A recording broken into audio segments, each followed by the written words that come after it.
It's the update, featuring Adrian Lockhart,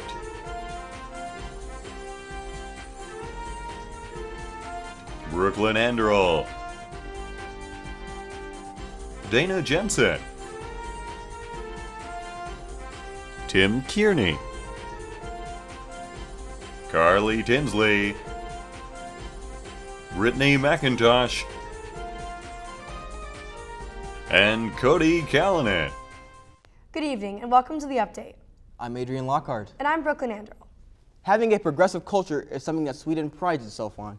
We have more proof of that today as Swedish artist Nina Lind has created the first X-rated book written for the blind. This is one of the first steps towards what I can only assume is masturbation equality. She got the idea when she went to Stockholm's Braille Library and cannot find anything raunchy enough. She created this masterpiece complete with pictures because the one thing a book for the blind needs is pictures. Anyway, I guess this could lead to more reading Braille with one hand. And one more thing, to all the priests out there that said you'd go blind from, auditioning your hand, what happens if you're already blind? An organization in Lisbon recently started offering graffiti workshops to the elderly, and they're a hit. The group of elderly, now dubbed the Graffiti Grannies, vary from the ages of 59 to 90, and they are tagging all around the city. We assume that this has led to some pretty interesting art. The more positive would include half-finished graffiti, friendly reminders to wear something warm, and bingo boards painted all over the place. This could also take a nasty turn though. I mean, we've all met an old person who's had some pretty antiquated views on race or sexuality, and now that can be painted all over downtown. But things can get more serious. Here in America, we all know and treat graffiti as a gateway art. These grannies will inevitably start delving into drug trade, sex trafficking, and all sorts of tomfoolery. We're calling it. 2 years from now, rival elderly gangs will emerge. Treat them like we treat teens in America and arrest them before they commit a real crime. In a recent effort to improve their Olympic gymnastics team, the Chinese government has announced that it will be changing their one-child policy to a two-child policy. Officially, the change is happening because the government is worried about an aging population, but UN officials are saying that for this to work, we need a bigger planet. This information makes us think that Donald Trump's worries about China may be justified. I mean, after all, with this change in policy, they will be doubling their labor population in about 5 years, and their army size will double in about 18. Here in the US, we'll go from most of our products being made in China to all of our products being made in China.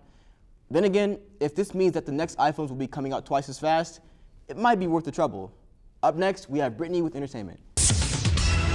Thanks, Adrian. First up in our entertainment, not political segment, is Donald Trump. This week, the celebrity made headlines when he said that women in the Middle East want to wear burqas.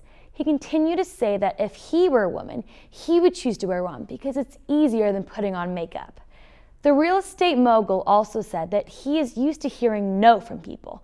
This includes his daddy, who said no to him by only giving him a small loan of $1 million to start his own business.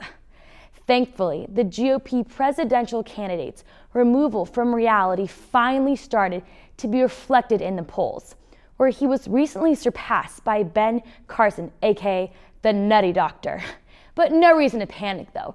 Recent tweets from Washington, D.C. confirm that this British army is on standby, ready to invade if Trump should try to move into the White House.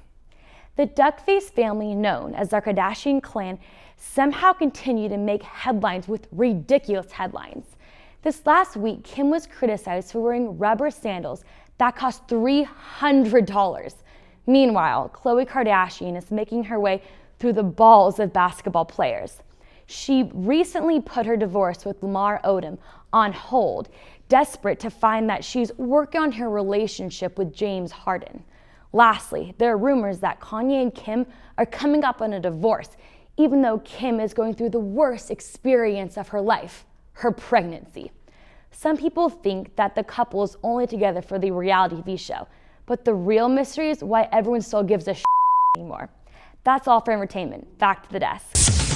Thanks, Brittany. So Brooklyn, how was your Halloween? I do not remember. Me neither, but a group of students from Tainan's Chianan University of Pharmacy and Science sure will. After a Halloween haunted house party that had been planned by the school's Chianan Student Association, members complained about feeling vertigo, lightheadedness, and nausea. Some of them attributed these feelings to ill-bearing spirits. So, what do? Go to a doctor? Nope. No clinics were open for the students, so they went to a nearby church and got, you guessed it, exorcisms. 12 students were led into the building and consulted the temple's deity Sanfu Qian Sui before 4 temple staff members performed the exorcism using the traditional Taoist Xiaoqing ritual. The temple stated that the treatment was immediately effective, and 5 students even took fruit back to the temple as offerings. All students ended up making a full recovery, albeit a few developed fevers and later sought medical treatment. Earlier this year, Bruce Jenner brought hope to many young and old sexually confused individuals by becoming Caitlyn Jenner. But now it's nature's turn, and I'd be surprised if Caitlyn Jenner could keep up with this story. The oldest living organism in England, a 5,000-year-old tree known as the Fortingal yew, has been male for its whole life.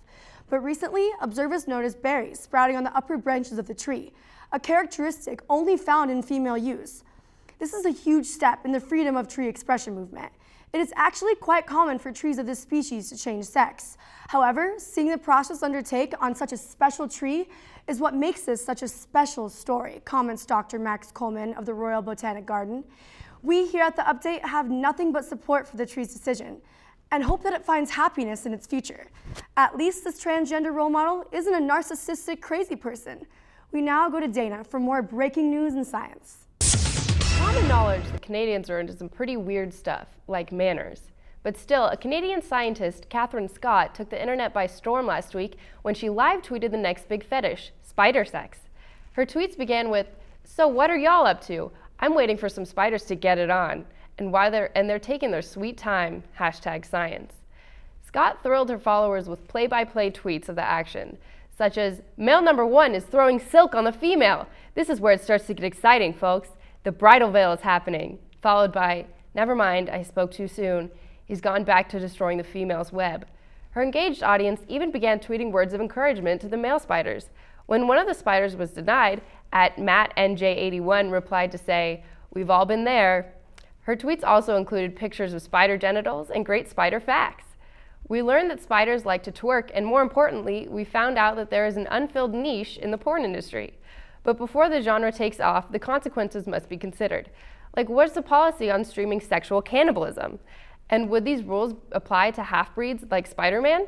The superhero celebrity also announced that he's retiring to pursue a career in the webcam industry. Back to you, Adrian in Brooklyn. Thanks, Dana. Who knew spiders had such a steamy sex life? And now, our field report with Cody Callanan.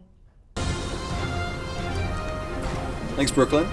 We're here about to go ask some questions to people in the WSU Mall to see if they think that Harry Potter is actually gay propaganda. And the reason behind that is because recently an extremist pastor has mentioned that it's probably better to drown a child than expose them to Harry Potter because of its gay connotations. Well, we don't know about that, so we're going to go ask. Are you familiar with Harry Potter? Yes. Have you read Harry Potter books? Yes. Have you watched the Harry Potter movies? Yes. Are you a fan of Harry Potter? The books, yes. The movies, no. Would you say it's a good book, perfectly sane and normal, right? Yeah. Do you think that Harry Potter is actually gay propaganda? No. Okay. What do you think there's anything hidden within the depths of that story that would encourage the children of our society to turn gay? I don't believe so. Yeah, I'd have to say no, yeah. Do you guys think Harry Potter is gay propaganda? No. Sure. Wasn't positive, yeah. No. Are you sure? I'll go with a yes. You're absolutely positively sure. There's nothing in Harry Potter that you could possibly remotely link to being gay propaganda, right? That's what you're saying? Yes. Recently, an extremist pastor claims that it's actually better to drown a child than expose them to Harry Potter because it's gay propaganda. Did you know about that? Do you have any comments? Sounds like an extremist, I'd say. I think he's an idiot. Why would you kill a child instead of reading a book or watching a movie? Like, what the hell? I'm so confused. Wait. If you're a fan of Harry Potter, you're sure you want this guy preaching? I don't. I wouldn't go to his sermon or anything. but maybe some people do appreciate that kind of candid talk. I don't know. Yeah. No. I mean, he can say whatever he wants, but I mean, keep it yourself. That doesn't have anything to do with me. Do you think he's read Harry Potter himself? Possibly not. No, I really don't think so. The general consensus is that Harry Potter is definitely not gay propaganda. Thanks, Cody. We now go to Carly, who will be interviewing a special guest on tonight's show. This last week, a Titanic artifact from the ill-fated ship was bought by a Greek collector at an auction for $23,000. No, it wasn't a golden chandelier or a piece of fine china. Instead, it was a cracker. Yes, the type you eat that made the headlines. We're now joined by the buyer himself, Gregorius Achilles. Gregorius, thanks for joining us. It's wonderful to be here. Thank you, Carly. Now, you were the one who decided to spend a small fortune on a 3.5 square inch of unleavened dough. I'll start off by asking, you don't ever plan on eating it, do you? Oh, no, Carly. I would never.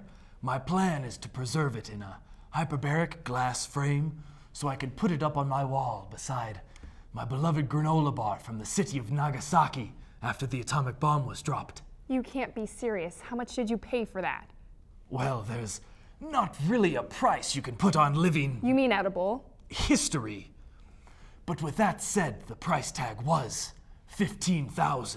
Truly inconceivable. Are there any other interesting items you own? Well, this one is by far my most fascinating, but sure, I have a paint chip from the car that JFK was assassinated in, a shoelace that Michael Jordan wore in an All-Star game once. Don't ask me how I got that one. And a piece of cheese that Winston Churchill left sitting on his desk throughout the Second World War. It's all so fascinating. Gregorius, if you don't mind me asking, are you clinically crazy? Oh no, Carly, not crazy, just a man with an ardent love of history and way too much money in his pockets. Well, I can see you're quite passionate. Before I let you go, can I at least have you say you're a huge fan of the Titanic movie? Just to make yourself seem a little less insane? Wait, they made a movie about the Titanic? That'll do it. Back to you. Well, that's all for tonight. We would like to leave you with a video China has recently released that explains their 5-year plan. I mean, it is a pretty great depiction of what they think Westerners will look like. Have a great night, everyone. And now, China makes a Western music video. The what? China's 13th 5-year plan. Yeah, the Shisanu. Oh. Every 5 years in China, man, they make a new development plan. Time has come for number 13. Shisanu, that's what it means. It's a huge deal. Like how huge? Huge. Like China huge? Yeah, China huge. Oh, that's really big.